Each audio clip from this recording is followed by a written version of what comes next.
Hi, and welcome to the Bookkeepers Podcast. I'm Zoe Whitman. I'm here with Jo Wood. And this morning we're joined by Jyoti Patel, who's the Content Marketing Manager for the UK at Xero. Hi, Jyoti. How are you doing? Hi, Zoe. I'm really good. Thank you both so much for having me. How are you doing today? Yeah, we're really good. We're so pleased to have a chat with you. I know we've had this in the diary for a little while, and I know you're going to have so much to share. You know, obviously we're huge Xero fans. Xero sponsor the podcast, but also we're going to learn loads from you about storytelling and content marketing and what bookkeepers can learn from you. So thanks for taking the time for us. Jyoti, do you want to start by telling us a little bit about your background and what you do? Yeah, sure. So as you said, I'm the content marketing manager for Xero. So I sit within the marketing team here, specifically like the acquisition team. So it's sort of like top of the funnel, trying to educate all of our sort of customers and partners about the product and try and create as much sort of really relevant, useful content for our website. Everything from like, what is basis period reform, how that's going to impact, accountants and bookkeepers to like, content for a sole trader who works in construction. So it's a really broad look at creating content for all of our sort of customer groups, whether they're direct to small businesses or for our accounting and bookkeeping partners. So I've been at Xero, I think probably just over 2 years now. And alongside working at Xero, I'm also an author, so I write fiction. So I had my debut novel published in January of this year with Murky Books, who are, thank you, with Murky Books, who are a imprint at Penguin that was set up by Stormzy. So I'm also like a storyteller and a fiction writer. Oh my goodness. It's so lovely to hear that you have a passion that is kind of so linked to what you do in your day-to-day. But something that really stood out was that when I met Jyoti at Xero Talks, like a roadshow thing in London, and I went along, we were introduced. But before that, I was hearing the people in your team at Xero talk about how proud they were and of you being an author. And I just thought it was really nice. It's usually really unheard of in like corporate world, where someone will be like talking about what a member of staff is doing outside of the office and like being really proud and talking about it. And it just really made me like think, oh wow, I do love Xero, because it just felt really good that they were like really like, wow, have you heard what Jyoti's done? She's done this, and we've got an author here, and they were so proud of you. I mean, it's how closely linked is like the content marketing that you do, and how much do you use your ability to be a fiction author like in that job? It's a really great question. And before I answer it, I want to say as well, like, I feel so blessed to work there, because what you're describing is really what it's like behind the scenes, as well as like, as you say, at the events, they're very much like that behind they're exactly the same behind the scenes. Like, it's been such a brilliant place to be whilst I was launching the book, because I'd sort of built up this career for the last 10 years in content marketing. And even though sort of writing and fiction was my dream, I really wanted to make sure I still kept a foot in the corporate world. So they were amazingly supportive, as you witnessed. And now I sort of work part-time. I do 3 days a week at Xero and then a couple of days writing. So it's a really lovely balance. And it's a great question you asked, because before I worked at Xero, I worked in a fintech company doing the same thing, a very small fintech company. And I actually went part-time to go and do a master's in writing fiction. So it's called like prose fiction. And at the time, I was talking to my boss about it, and I did not think at all that writing fiction and learning how to effectively like use language to write fiction and how to be economical with your language, how to write powerfully, I didn't think that was going to feed into my day job as a content marketing manager in fintech. I thought I can try and pretend it will to pitch it to her, but I don't actually think it will in practice. But it did transform my whole approach to content marketing in a way that I didn't expect.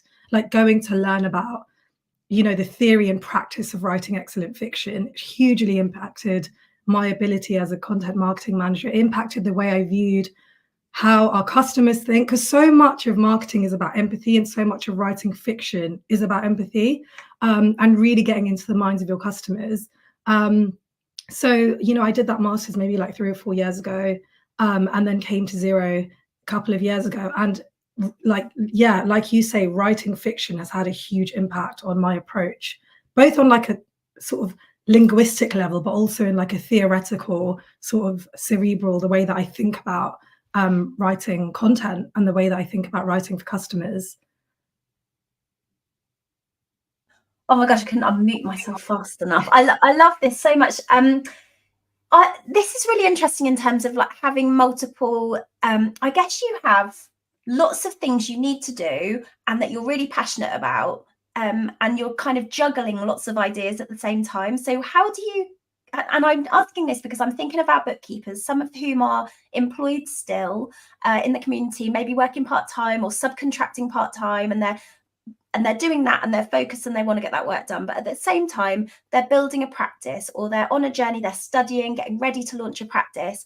And often we have lots of different projects and things, you know, like even creating content takes you away from the day job, the client work, but it needs to be done because it's part of the business. And I think that for many of us with sort of entrepreneurial minds, we're like, right, I need to really get stuck into this and, you know, have a bit of time and do that really well before I can move on to this other thing. But actually they all have to happen in this kind of steady flow a little bit at a time. And you probably have this where you're dividing your week. How do you manage that? I guess, I don't know, did you feel it like an overwhelm of, I wish if only I could just get on with that? And how do you manage that feeling? It's another really great question, because it's something that I hugely struggled with when I was flitting, especially when I was working full time. So I wrote, edited and launched the book full time, and then I went part time because I was like, okay, this is literally 2 full-time jobs. But when I was doing that, what I realized was that when I was switching between, like, say I had like a radio interview and then I had a meeting and then I had a call with my publicist and then I was working for 3 hours and then it would be the evening and then I was writing an article or whatever. When I was doing that, I realized that switching between the activities was using up so much brain power. So if I just had a chunk of time in the morning to do something, had lunch, and then spent the afternoon, you know, working at Xero, my brain would have been such a nicer place, because I just feel like that swapping, you know, switching gears is what was making me exhausted. And, you know, Xero was so flexible. My boss was very much like, take the time, I trust you to make it up, etc., which was so kind. But ultimately, I realized what I needed to do was like block time out. And I think that's something that could really translate well to how bookkeepers work, is saying, okay, you know, 3 chunks, focus time, have an hour off, and then do something else for a couple of hours, come back to my emails. I think switching, like, I find that so exhausting. So at the moment, like I mentioned earlier, what I do is I have my Mondays and Fridays to get all of my sort of author work done. And that often spills off like into the weekends.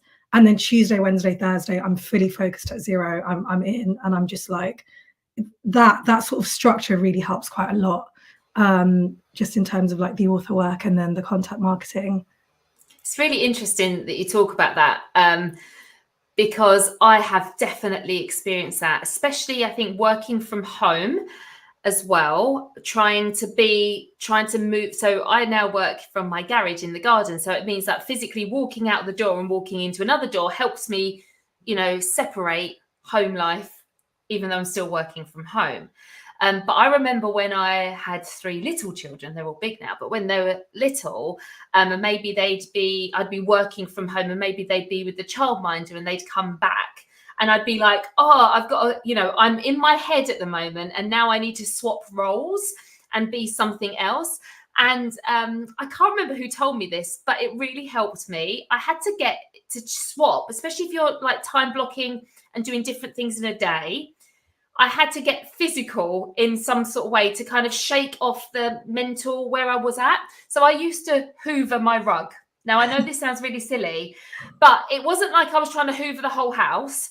I just had one rug in the living room and I always loved it when it was nice and clean. I had toddlers, so it was always like, there was always something on it, toys or whatever. So to kind of switch between roles, I would go, right, clean the rug, give it a quick hoover. And then I was in like, right, I kind of like a reset. And I know it sounds really sad. I've not thought of that for years, but it's funny, the things that we have to do, because I had to start being mum and get on the floor and like pick up and change nappies and be more physical. Whereas when you're in a piece of work and you're doing a spreadsheet or something, you're all up here in your head, and I had to physically change. So just a top tip from me, that is something that sometimes and that's why I think getting out the front door, going for a walk with the dog, or just walking to go and get that pint of milk, or whatever it is, just like physically changing how you are can sometimes help you mentally change something. Anyway, sorry, there you go. I totally agree. I think a lot of us lost that ability in the pandemic, because for so many people, what you're talking about was their commute. Like, especially for me, when I would like be driving home from work or commuting home from my day job, that's when I'd like slowly slip out of corporate mode and slowly slip into the creative mode, like through that quiet time of, you know, being on my own. And I think a lot of people lost that in the pandemic. So finding, you know, now in the new normal, I hate that term, but, you know, like now when there's a hybrid working model, like finding ways to do that, even if you're not like a bookkeeper switching between tasks, or even if you're just like a, you know, someone who's trying to go into like home mode and mother mode, whatever it is, you're absolutely right. Like something sort of physical really helps. For me, it's a really small thing, but it's just like moving my work laptop away and getting my writing laptop and making a cup of tea. I'm like, okay, I'm in. And it's really tricky, because sometimes, like if I'm, you know, going away for a weekend or whatever, I've got my work laptop with me, and then on the weekend I'll be like, right, I'm going to do some writing, but I'm like, I can't do it. For me, it's like I have to separate which laptops I use. That's my like switch between sort of work and creative, like corporate and creative. So it's a really good point, Jo. Like I think it's something really practical that's super useful. Oh, I love this. I guess you carry like 2 laptops around everywhere now. I do. The corporate and creative, this is really interesting. So, you know, we were talking about bookkeepers and accountants who listen to the podcast as well, who want to create content. And we know that marketing is really important. In fact, we had a conversation this morning with one of our mastermind members about marketing and, you know, what should we be spending time on? And there's definitely something about on LinkedIn or social media platforms, it's the personal stuff that really gets people's attention. Mm-hmm. But we do a professional job. And I just wonder, like, how can we use the storytelling skills that you have learned and things that you're using to help Xero with content in our own, I suppose, to sort of be creative ourselves, because we're probably not people in this industry who think of ourselves as creative. So what do we need to know about storytelling to make our marketing more effective? And does it need to be all kind of bookkeeping and, you know, tax reform, or what do we do to make that work?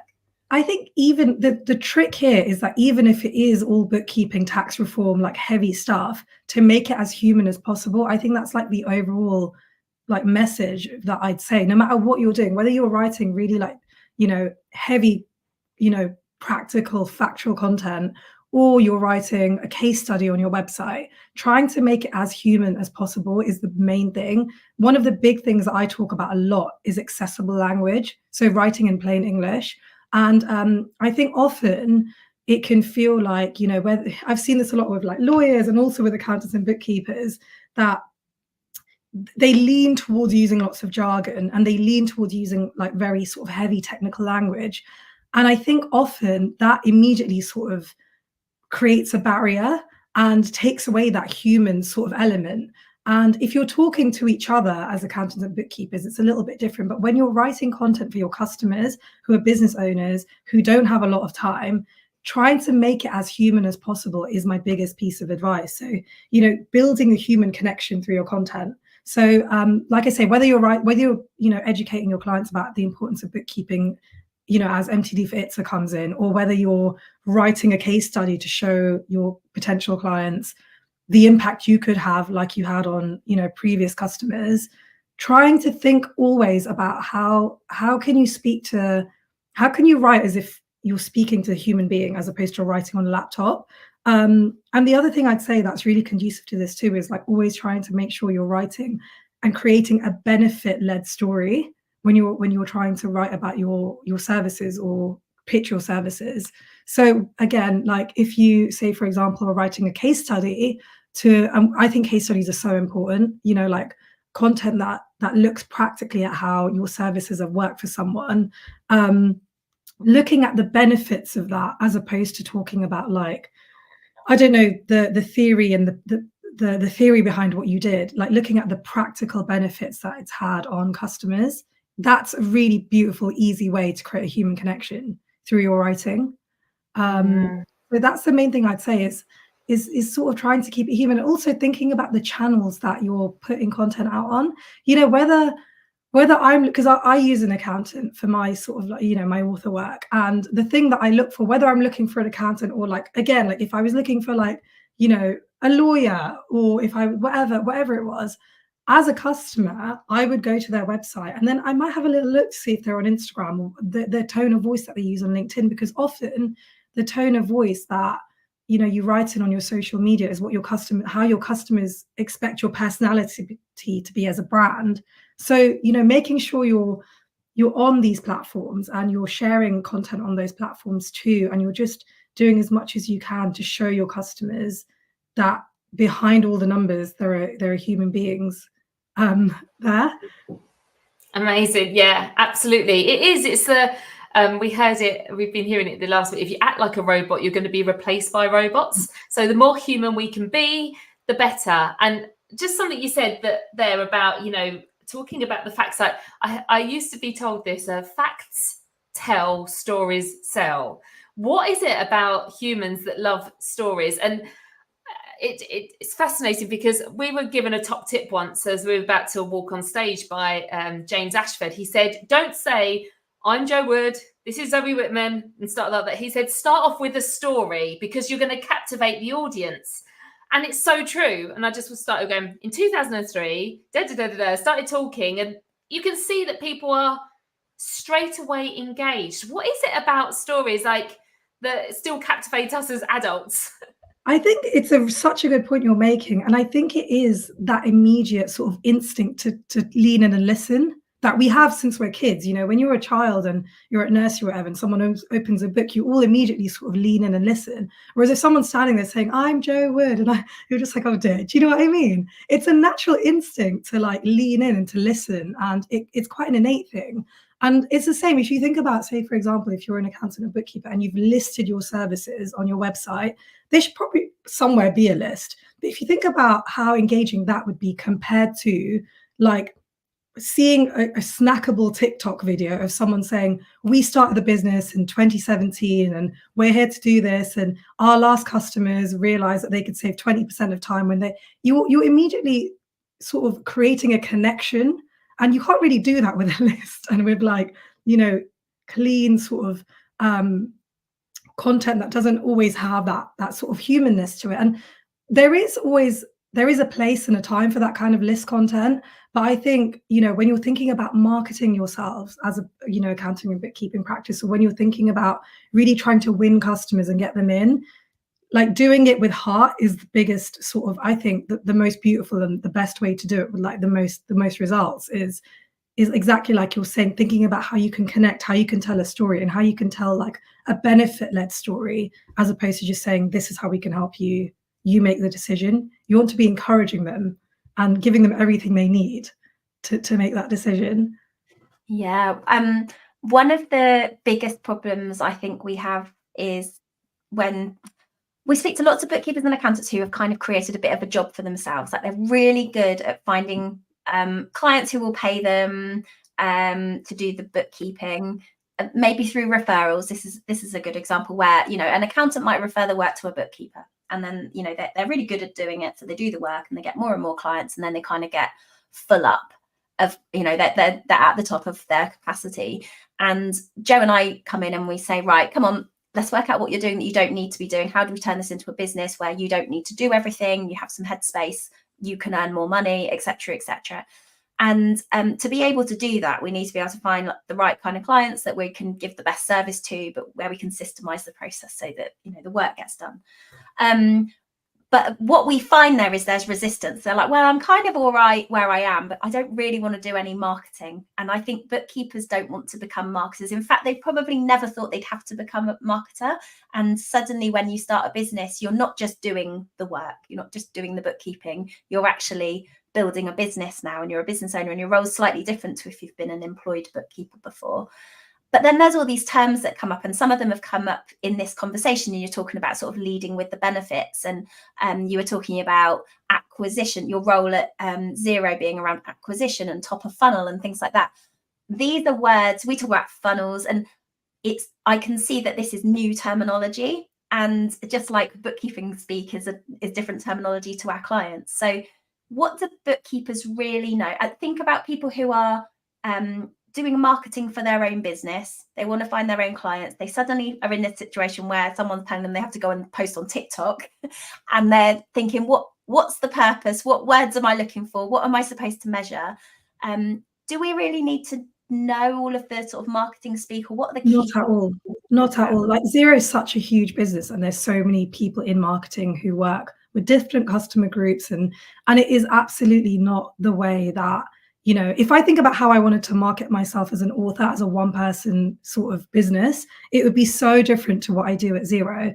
And you absolutely don't need to know all of the lingo and think about all of the different journeys. It's so simple. It's just thinking about how there's a couple of things. The benefit-led stuff, which is, I think, quite self-explanatory, but making sure that when you're pitching your services and talking about yourselves, instead of saying what you can do, you're saying how it can help. Do you see what I mean? Instead of saying like, I can, you know, prepare your tax return, instead saying like, I can support you and save you time with submitting your, you know, expenses and income to HMRC. Like, that's the benefit led. You're thinking about it from the perspective of the customer, which really ties into fiction writing. You're always in someone else's perspective.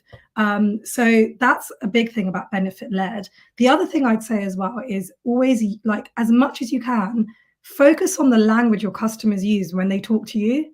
So if you're using technical terms like income tax, you know, income tax self-assessment, but your customers are using another word, bear that in mind. Even if it's incorrect, bear it in mind, because that might be what people are searching for, like, say, for example, in Google, when they want support with it.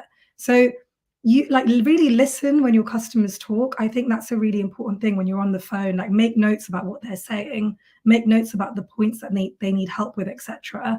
And then try and feed that back into the language that you use on your website or when you speak to them. So those are like some really practical steps that are non sort of jargony. But I think it's really very, very simple when you're thinking about marketing and you're a small business of a couple of people or even 10. All you're thinking about is, what kind of customers do I like working with? How can I get more of them through the door? That's literally it.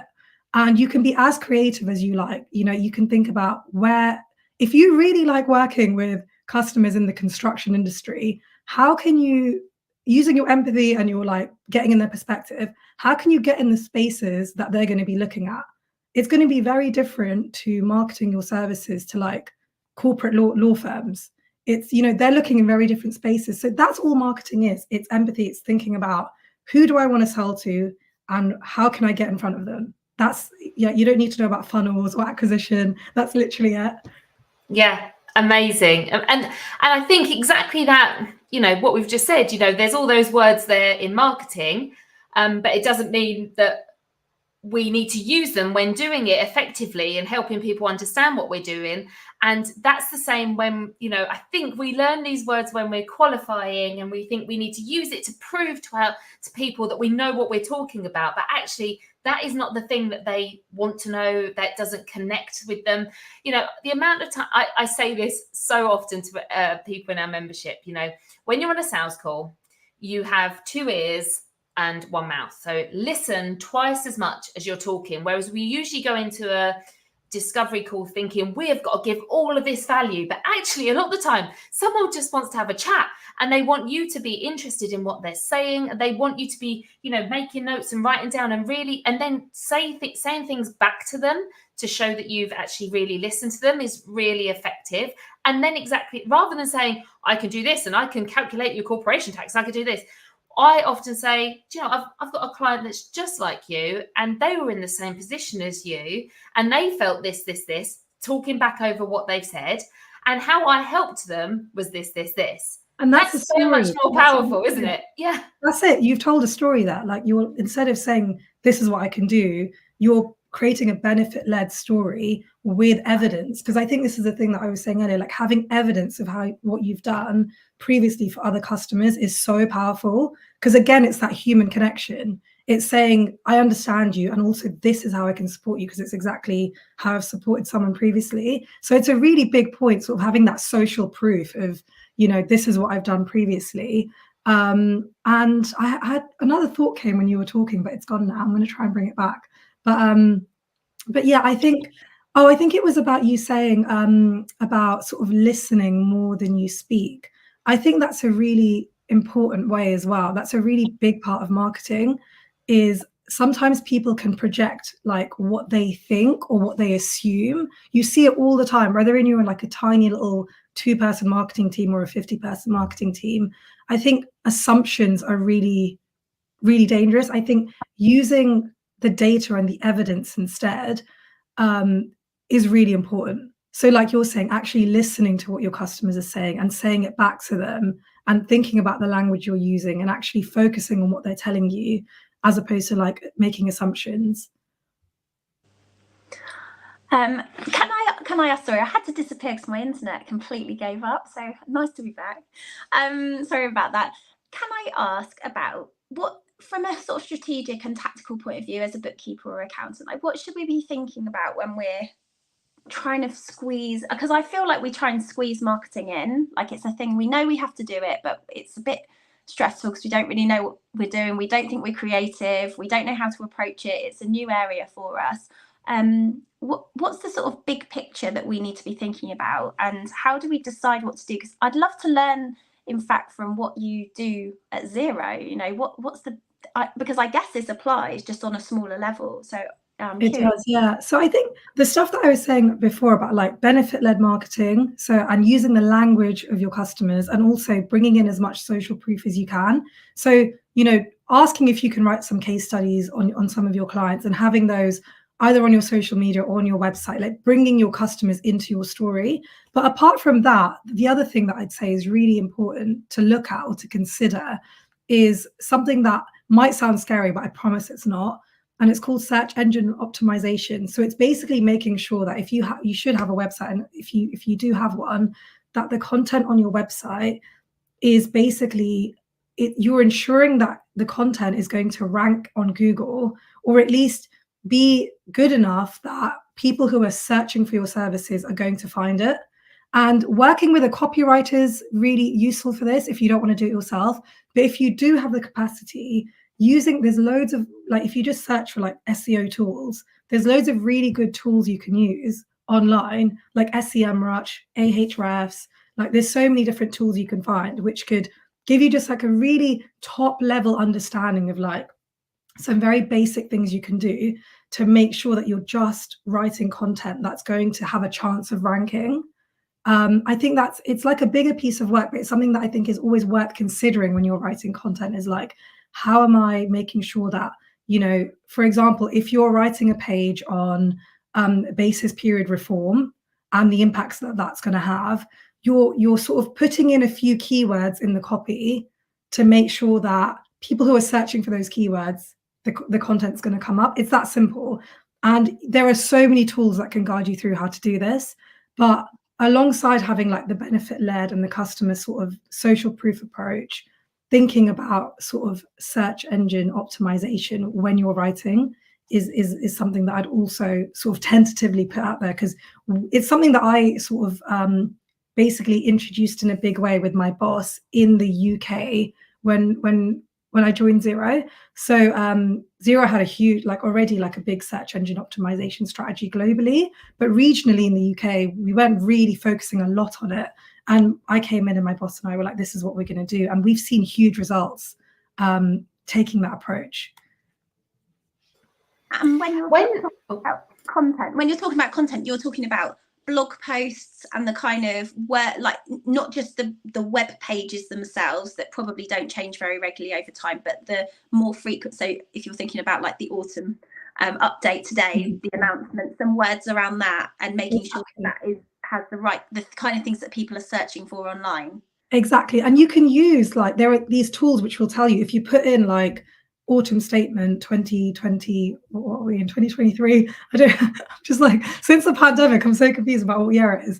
But it will, if you put that into like some of these tools, it will tell you like, these are the keywords you need to focus on. Maybe make sure that your headings have these in them. So it's really simple. Like, it's SEO can be like a whole big messy monster, but just keeping it simple and even doing the bare minimum can really help. So that's what I'd say is always keep your eye on that, and bear it in mind when you're doing anything to do with writing that's going to appear on your website. Try and keep SEO at the back of your head.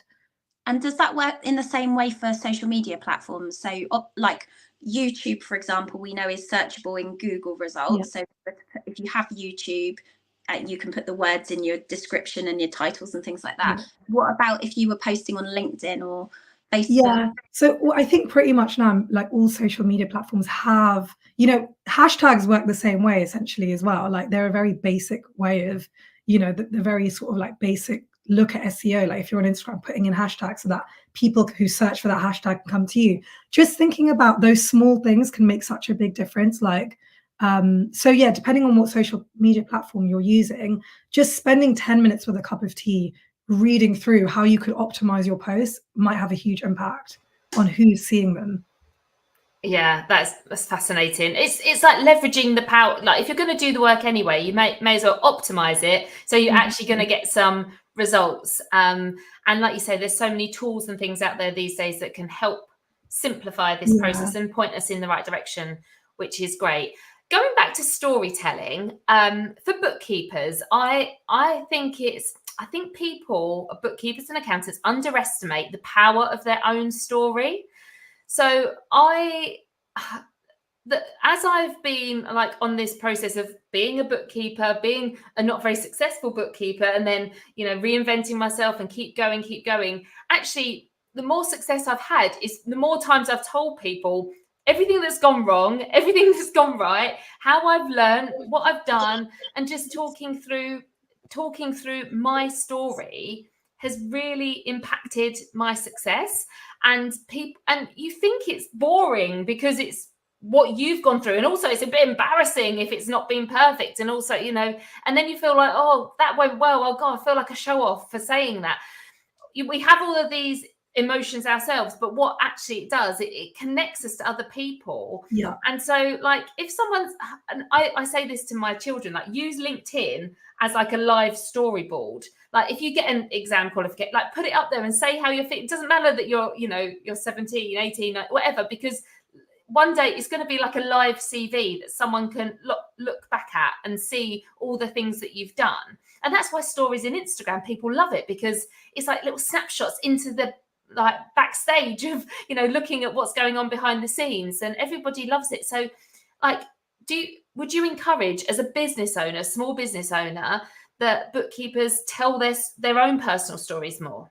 Absolutely. Like I think so many people now, and I noticed there was a shift in behavior after the pandemic too. Like, when we were saying, shop small and all of this, one of the main things I do when I come across a new brand, or even if I come across, like I say, an accountant or bookkeeper or a lawyer or some sort of service provider, I'll always go to the about.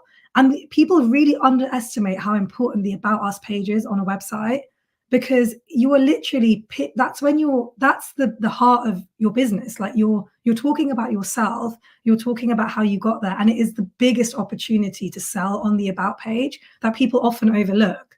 And I think especially if you're a service like being an accountant or bookkeeper, where you have an opportunity to not just provide a service, but actually build a partnership with your clients. Because I think that's what a lot of people don't think about, is like the way that accountants and bookkeepers can sort of be alongside business owners and really impact the way that they run their business, and really have a huge amount of say in like their sort of work-life balance, all these different things. And really pitching yourselves as like, you can be a partner to these small business owners. If you have a correct sort of relationship with them, you can so build that, and you can really impact them in so many ways that stretch beyond just helping them with their bookkeeping and their accounting. So using that about us page, like you're saying, Jo, is really important, and making sure that you're really thinking about your origin story. Like if you were a character in X-Men, what would your origin story be? Like, how did you, how did you start in your garage, like you're saying, Jo, or did you start this business as a family business?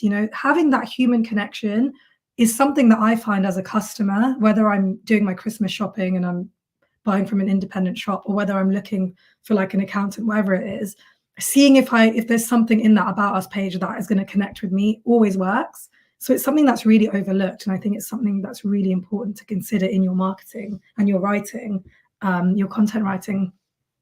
Yeah, oh, definitely. I was speaking to somebody who is a financial advisor the other day, and they were saying, oh, I can't post on LinkedIn because it's all so heavily regulated. And it's like, well, you can still post about like what you did with your kids at the weekend, Exactly. and you don't need to say, oh, this is what you should know about your pension. I'm gonna, if I like you and I know you have the skills because you're, it says financial advisor and you've got testimonials and all of that, I don't need you to tell me on LinkedIn what the best tax That's effective exactly it. something is. This is the same for bookkeeping. It's the same for anything. It is, absolutely is. And I think it's even more important in industries where, what you're doing is so much about like you were saying in financial services, but also in accounting and bookkeeping. So much of what you're doing is about, structured rules and laws and, legislations and, regulations, all of these things. And it can seem so murky to your clients, and you're guiding them through these things that really they don't have time to even think about. And sometimes they won't even know about, so making sure they trust you and you're their trusted advisor, and that you've built that human connection with them is just so important, not just for marketing, but even for building that relationship and that partnership. Oh, thank you so much. I feel like we could chat all day. Like, it's been like an amazing masterclass. So thank you for your time. Jyoti, I wanna like buy your books. I want to know everything about what you do. How can people connect with you and find out more about you? Thank you. That's very sweet. So thank you both for having me as well. I've had so much fun chatting to you. So I wrote a book called The Things That We Lost, which you can find online. It's in most bookshops at the moment. And it's out in hardback right now, but the paperback is coming out in January. So you can, if you want to buy yourself a Christmas treat, go for it. But there's also the paperback coming out in Jan. And it's, I'll just tell you quickly. So it's about a mother and son in Northwest London, where I grew up, who are British Gujarati, like me, and it's all about like family secrets and love and relationships. So yeah, it's called The Things That We Lost. And also, yeah, I think I'm also on Instagram. If anyone wants to follow me, I'm at Jyoti's Books. So that's the best way to connect with me. Oh, thank you so much. And thanks everyone for tuning in. It's been great to have this podcast today. We look forward to catching up with you on the next episode. Take care. Thank you. Bye. Bye.